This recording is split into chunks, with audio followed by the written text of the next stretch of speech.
প্রিয় ফুটবল প্রেমী বন্ধুরা, স্বাগতম ফিফা বিশ্বকাপ 2026-এর আরেকটি রোমাঞ্চকর ম্যাচের বর্ণনায়। আজ গ্রুপ ই এর ম্যাচে মুখোমুখি হয়েছিল শক্তিশালী জার্মানি এবং বিশ্বকাপে অভিষেক হওয়া কুরাসাও। ম্যাচের শুরু থেকেই জার্মানি বলের দখল নিয়ে আক্রমণের পর আক্রমণ চালাতে থাকে। মাত্র 6 মিনিটে ফেলিক্স নেমেচার গোলে জার্মানি 1-0 ব্যবধানে এগিয়ে যায়। স্মরণীয় মুহূর্ত হয়ে থাকবে। সমতায় ফেরার পর জার্মানি আরও আক্রমণাত্মক হয়ে ওঠে। দ্রুত পাসিং, নিখুঁত বল নিয়ন্ত্রণ এবং ধারাবাহিক আক্রমণে কুরাসাওয়ের রক্ষণভাগকে চাপে ফেলে দেয় তারা। প্রথমার্ধের শেষ দিকে নিকো স্লটারবেক গোল করে জার্মানিকে আবার এগিয়ে দেন। এরপর কাই হাভার্টস গোল করে ব্যবধান বাড়িয়ে 3-1 করেন এবং সেই স্কোরলাইন নিয়েই বিরতিতে যায় দুই দল। দ্বিতীয়ার্ধ শুরু হওয়ার পরও জার্মানির আধিপত্য অব্যাহত থাকে। জামাল মুসিয়ালা অসাধারণ এক গোল করে স্কোর 4-1 করেন। এরপর নাথানিয়েল ব্রাউন, ডেনিস উন্দাব এবং আবারও কাই হাভার্টস গোল করে জার্মানির জয়কে আরও বড় করে তোলেন। কুরাসাও কয়েকটি আক্রমণ করলেও জার্মান রক্ষণভাগ ও গোলরক্ষক সেগুলো সফলভাবে সামাল দেন। শেষ বাঁশি বাজার সঙ্গে সঙ্গে স্কোরবোর্ডে ভেসে ওঠে জার্মানি 7-1 কুরাসাও।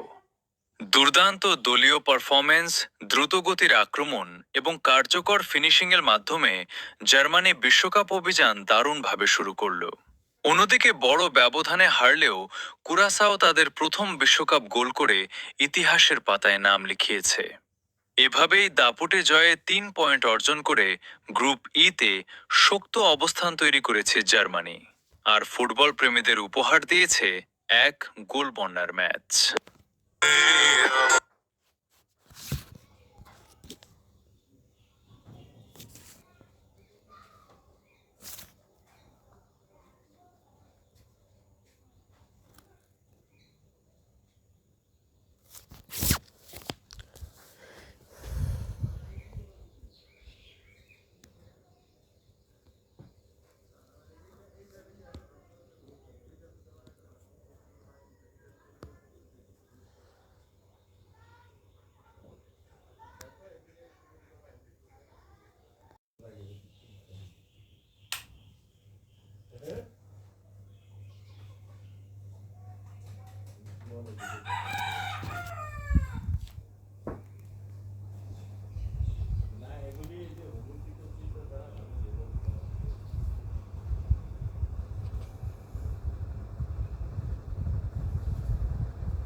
Go!